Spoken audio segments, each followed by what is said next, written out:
Today, we revisit a story many have forgotten, a story that changed womanhood, reshaped modesty, and blurred the moral lines that once defined societies. This is the journey of how women began wearing trousers, and how a simple garment became one of the greatest moral turning points of the modern age.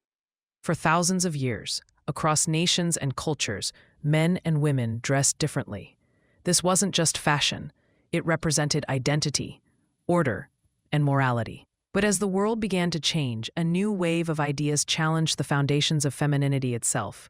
Yes, some ancient cultures did allow women to wear pants-like work garments.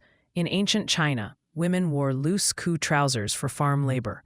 In the Ottoman Empire, women used shalvar for modesty during physical work. But pay attention to this.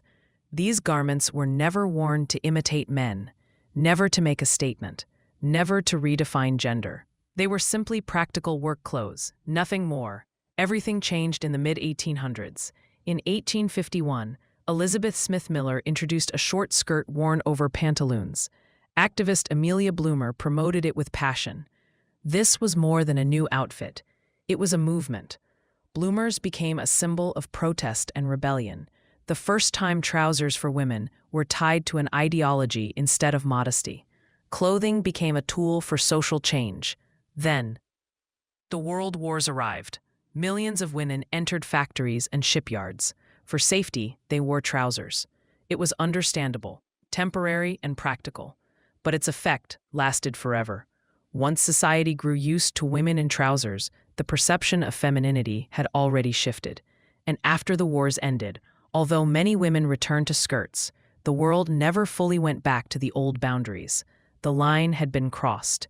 Then came the greatest turning point of all. The feminist revolution of the 1960s and 70s. Fashion designers began celebrating the masculine look for women. Yves Saint Laurent launched the women's tuxedo suit, Le Smoking. It was a deliberate blurring of gender appearance. Suddenly, trousers became a symbol of power, independence, and rebellion. Not just clothing, but identity, and a rejection of biblical femininity.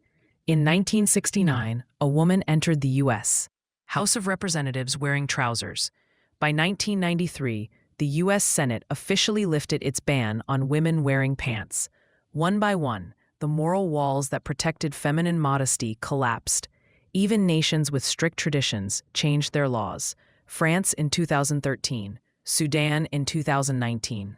The final barriers disappeared. And now look at the world we live in.